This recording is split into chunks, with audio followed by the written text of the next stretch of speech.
To another earnings conversation, Brigade Hotel Ventures posted a good June quarter with revenue and EBITDA growth.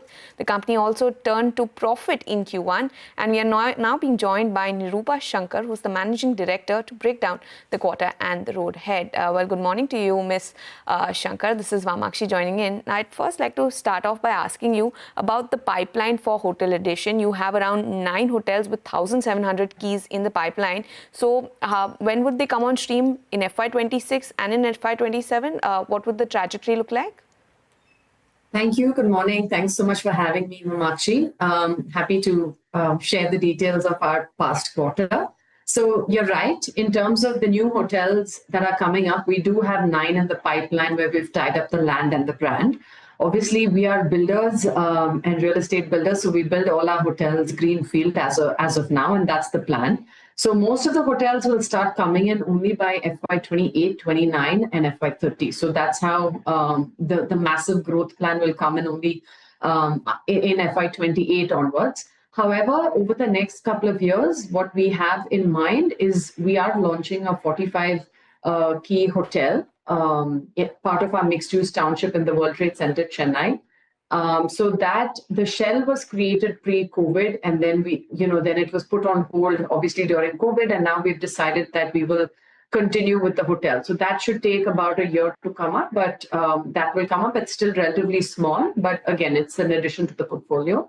And apart from that, as part of our IPO proceeds, we had allocated about 90 odd crores for an unidentified acquisition. So right now our focus is to work on business development to figure out what is that asset that we plan to invest in. Because thus far, all our growth has been organic. We've done greenfield. We believe that's our USP, and we're able to build very cost effectively and efficiently. But hotels are asset classes that do take time to build. So this is the plan that we have in mind. 45 rooms will come up maybe in next fiscal, and then we are also on the lookout for an asset to buy. All right. Hi, Nirupa. Good to see you in. So from around 1,600 keys that we have as of last count, where is that number headed with that addition plan that you're talking about? If you could help us out with that number. And also your ARR, how do you see it move up from year on as these 5-star hotels do get added to your kitty? Yeah.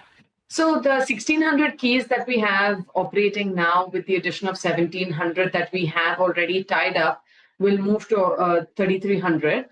But the ARR with the existing portfolio, because some of them have already been stabilized in the sense that they've been operating for a while, we are not projecting extremely, over-optimistic numbers. We've been fairly conservative in our projected ADR growth rate.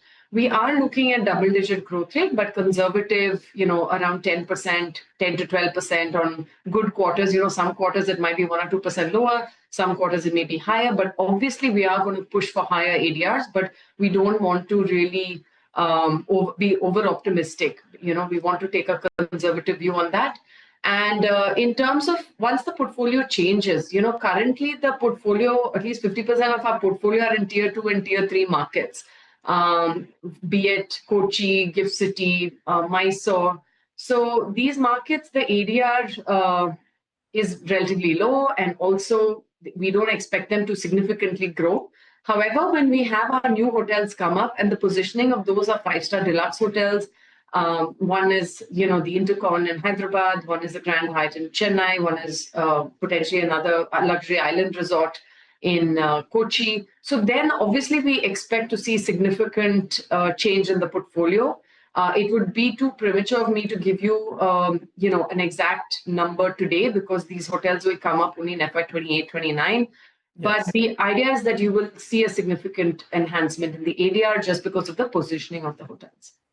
Sure. And, so how does this double-digit sort of ARR growth that you're factoring in, translate to the growth for the top line, number one? And number two is, what is the kind of margin profile that you expect for FY26? Yeah. So, in terms of the overall ADR growth, generally the H1 of each fiscal is on the slower side. And we should see a better fiscal or rather better H2 in the latter part of the fiscal.